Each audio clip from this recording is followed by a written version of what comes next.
Yung pag-uwi mo sa bahay, itong madadatnan mo na very kapoy ka pa sa trabaho. Yung ganitong surprise ang madadatnan mo. Surprise, mama and papa. Manglimpyo ni kanan, guys. Malimpyo. Naman itong balay. Ay, mura naman nagikaste. Tapos, Manglimpyo for tonight's video. Tonight, kay gabi naman eh, paita. At dito, sinimulan ko na ang paglinis at tinulungan ako ni Bella. Charot, hanggang kailan kaya yan siya tutulong sa akin? Baka matagal lang ang 5 minutes dito.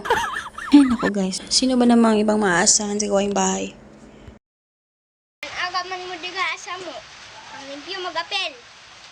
Kaganera ka nagingan. Na.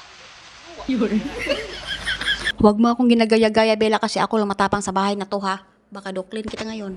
Minsan, ang maglilinis sa bahay na to ay yung papa nila kasi ayaw din ng papa nila na makalat.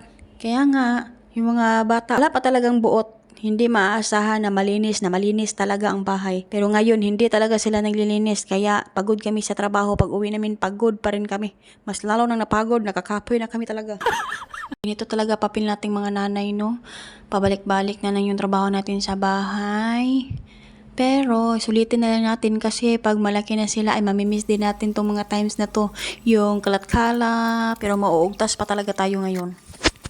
Hi, kailan pa kaya to matatapos ang bahay namin? Sana guys, supportahan nyo naman kami pag may mga advertise dito sa mga video namin. Ay panoorin nyo naman para mapatapos sa tong bahay namin. Mababayaran na yung mga utang namin para ma-proceed kami sa bahay. Salamat nga pala sa suporta nyo guys. Wala naman talagang kwentang video to. Naglilinis lang ako. Pero pag tinignan nyo to, ay makakaipon din ako ng $1.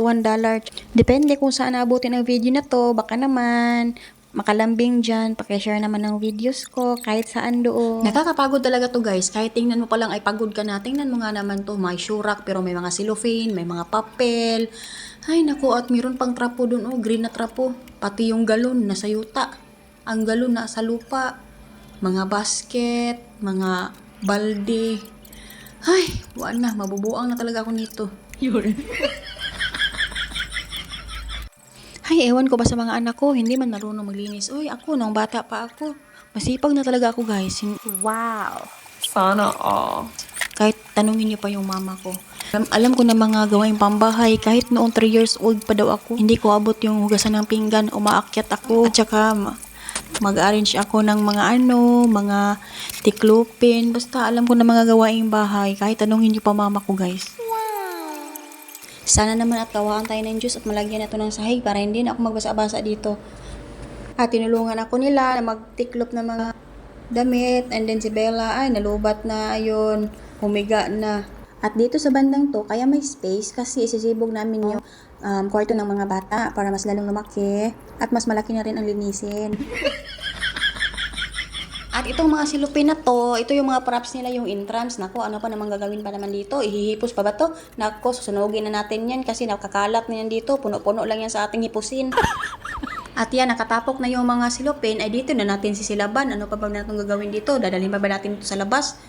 Ay matik, dito na yan sisilaban para may aso-aso at saka lumayas sa yung mga lamok dito sa loob ng bahay. O diba, ang ganda, para ako nag-bonfire pero nasa loob lang ako ng bahay, hindi ako mauulanan. Nako, patay ako nito, bigla ako naalala, bawal pala tong ginagawa ko. Ay, Diyos ko Lord. Sorry po sa mga nakakita. Ay, isipin nyo na lang na hindi nyo nakikita to. And tada, hindi pa tapos pero at least hindi na masyadong makalat. Thank you for watching guys. God bless everyone.